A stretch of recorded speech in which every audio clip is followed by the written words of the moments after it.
had caught the likeness of Schabelitz, the peasant boy, under the exterior of Schabelitz, the famous.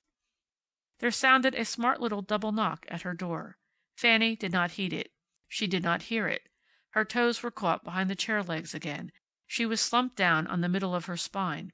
She had brought the table with its ridiculously up-ended suitcase very near, so that she worked with a minimum of effort. The door opened. Fanny did not turn her head. Ella Monahan came in, yawning.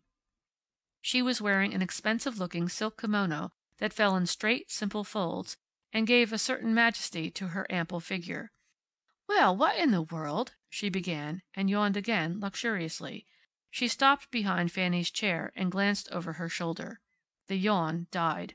She craned her neck a little and leaned forward. And the little girl went marching by, in her cheap and crooked shoes, and her short and sleazy skirt, with the banner tugging, tugging in the breeze. Fanny Brandeis had done her with that economy of line and absence of sentimentality which is the test separating the artist from the draftsman. Silence, except for the scratching of Fanny Brandeis's pen. "Why, the poor little kike!" said Ella. Then, after a moment of silence, "I didn't know you could draw like that." Fanny laid down her pen. "Like what?" She pushed back her chair and rose stiffly. The drawing, still wet, was propped up against the suitcase. Fanny walked across the room. Ella dropped into her chair, so that when Fanny came back to the table it was she who looked over Ella's shoulder. Into Ella's shrewd and heavy face there had come a certain look. "They don't get a square deal, do they? They don't get a square deal." The two looked at the girl a moment longer in silence. Then Fanny went over to the bed and picked up her hat and coat.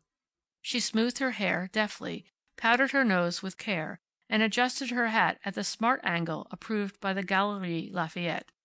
She came back to the table, picked up her pen, and beneath the drawing wrote, in large print, "The Marcher."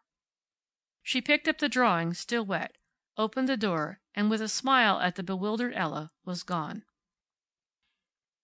It was after 8 o'clock when she reached the Star Building.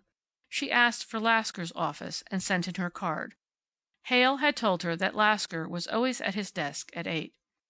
Now, Fanny Brandeis knew that the average young woman, standing outside the office of a man like Lasker, unknown and at the mercy of office boy or secretary, continues to stand outside until she leaves in discouragement. But Fanny knew, too, that she was not an average young woman. She had, on the surface, an air of authority and distinction. She had that quiet assurance of one accustomed to deference. She had youth and beauty and charm. She had a hat and suit bought in Paris, France, and a secretary is only human. Carl Lasker's private office was the bare, bright, newspaper-strewn room of a man who is not only a newspaper proprietor, but a newspaper man. There's a difference. Carl Lasker had sold papers on the street when he was 10. He had slept on burlap sacks, paper stuffed, in the basement of a newspaper office. Ink flowed with the blood in his veins. He could operate a press. He could manipulate a linotype machine, that almost humanly intelligent piece of mechanism. He could make up a paper single-handed, and had done it. He knew the newspaper game, did Carl Lasker, from the composing room to the street, and he was a very great man in his line. And so he was easy to reach and simple to talk to, as are all great men. A stocky man, decidedly handsome, surprisingly young, well-dressed, smooth-shaven, direct. Fanny entered. Lasker laid down her card. "Brandeis, that's a good name."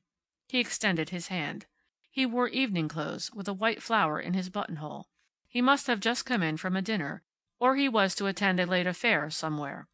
Perhaps Fanny, taken aback, unconsciously showed her surprise, because Lasker grinned as he waved her to a chair. His quick mind had interpreted her thought. "Sit down, Miss Brandeis. You think I'm gotten up like a newspaper man in a Richard Harding Davis short story, don't you? What can I do for you?" Fanny wasted no words. "I saw the parade this afternoon. I did a picture. I think it's good. If you think so, too, I wish you'd use it." She laid it, face up, on Lasker's desk. Lasker picked it up in his two hands, held it off, and scrutinized it. All the drama in the world is concentrated in the confines of a newspaper office every day in the year, and so you hear very few dramatic exclamations in such a place. Men like Lasker do not show emotion when impressed. It is too wearing on the mechanism. Besides, they are trained to self-control. So Lasker said now, "Yes, I think it's pretty good, too." Then raising his voice to a sudden bellow, "Boy!" He handed the drawing to a boy, gave a few brief orders, and turned back to Fanny. "Tomorrow morning every other paper in New York will have pictures showing Mildred Inness, the beauty, on her snow-white charger, or Sophronisba A. Bannister, A.B., Ph.D., in her cap and gown, or Mrs. William Vanderwelt as Liberty. We'll have that little rat with the banner, and it'll get 'em. They'll talk about it." His eyes narrowed a little. "Do you always get that angle?" "Yes." "There isn't a woman cartoonist in New York who does that human stuff. Did you know that?" "Yes." "Want a job?" "No." His knowing eye missed no detail of the suit, the hat, the gloves, the shoes. "What's your salary now?" "10,000." "Satisfied?" "No." "You've hit the heart of that parade. I don't know whether you could do that every day or not. But if you struck 12 half the time it would be enough. When you want a job, come back." "Thanks," said Fanny quietly, and held out her hand. She returned in the subway.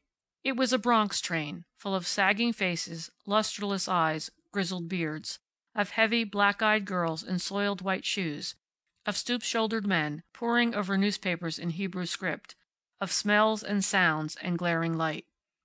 And though tomorrow would bring its reaction, and common sense would have her again in its cold grip, she was radiant tonight, and glowing with the exultation that comes with creation. And over a voice within her was saying, "These are my people. These are my people." End of chapter 15.